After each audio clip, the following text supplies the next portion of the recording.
watching a film with friends, missing VHS videotape repeating.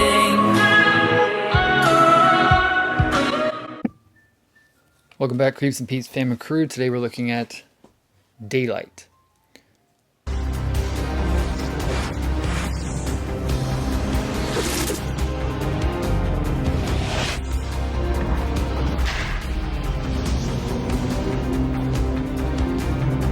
Stallone. No air, no escape, no time. Stereo surround, PG-13, 1996, Universal Studios Incorporated. MCU Universal Home Video, PG-13 if I didn't say that. Contains 10 minutes of exclusive behind-the-scenes footage. The mid-90s is when you really start seeing more and more of that. Because Laserdiscs were offering commentaries, behind-the-scenes footage, and documentaries and all that kind of jazz, and trailers and whatnot. So slowly they started putting more and more of that on VHS tape, because VHS tape started getting better quality. You could fit more on it at a better, quality. Great use of the same word twice in 2 seconds. So it's 1997 release. I believe this should be the first release on VHS, maybe the only, unless it made into like a Universal Special Edition something. This is the one that I bought off the shelves at Best Buy when it first came out. Brace yourself for non-stop action and suspense. Sylvester Stallone races against time to lead a group of stranded commuters out of a collapsed tunnel 100 feet below the Hudson River in director Rob Cohen's Daylight. That's what it was. I think I knew this movie. Obviously, I saw previews for it here and there, but Rob Cohen also, I knew that name because he did. I love how he sometimes just happen to have movies sitting right next to each other. What was it the other day? I had like some John Boorman movie, and then like 2 seconds later, I had another John Boorman movie. I know it was, what was the other one? I guess that doesn't matter. Rob Cohen did this film, Dragon, the Bruce Lee story, which was the first movie of his I remember him doing. I think he also did Dragon Heart, and he might have done the first Fast and the Furious, as well as Skulls and a couple other movies here and there.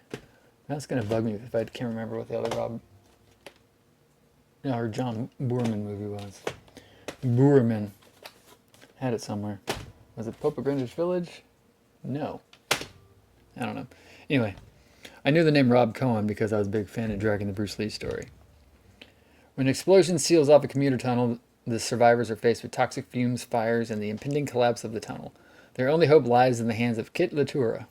That's a real name. Stallone, a former emergency medical services chief who is haunted by a tragic past. As the walls cave in and the tunnel fills up with water, Latura risks his own life to save others and prevent the disaster from escalating into an even greater catastrophe.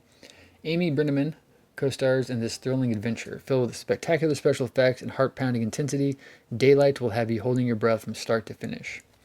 Daylight does for the tunnel what Psycho did for showers. An explosive film, according to Pat Collins of WWOR-TV, UPN, New York. So the two things were, I wasn't really big into Stallone that much, or action movies in the 90s. Amy Brenneman I sort of knew from Heat. And then, again, like I said, I think I was drawn to this film for two reasons. Rob Cohen, because I was a fan of Dragon the Bruce Lee story. And I don't even know if she's credited here. Amy Brenneman, Viggo Mortensen, probably one of the first times I saw him. Dan Hedaya. Yeah. Danielle Harris is in this. I mean, she has like 4 lines. I mean, I think that might be her right there. She's like the daughter of a couple that gets stuck. But that's one of the only reasons that drew me to watching it, because I was a huge Danielle Harris fan. Still am. I love Danielle Harris. She's a wonderful person. But I ended up liking this movie and watching it quite a few times. Again, this is the first time I think I saw Viggo Mortensen. Because this would have been before he was in Lord of the Rings. And I think he was in Leatherface. One of the Texas Chainsaw. I think he was in Leatherface. I didn't really know much outside of that, but this I think was my first instance. I mean, it's the run of the mill kind of action, destruction action movie, but it's fun nonetheless. I do like it. I'm going to rewatch it here one of the days, because it is my plan to go through and try and rewatch all of the VHS tapes, at least from my personal collection, before moving on to other ones that have accumulated in the past few years. So far, my dog and I have been having movie night, and we've watched Halloween 6, and then just last night, as of this recording, we watched The 18th Angel with Christopher McDonald and Rachel Lee Cook. But Stallone, Daylight. Fun film. Actually sort of excited to rewatch it again for some reason.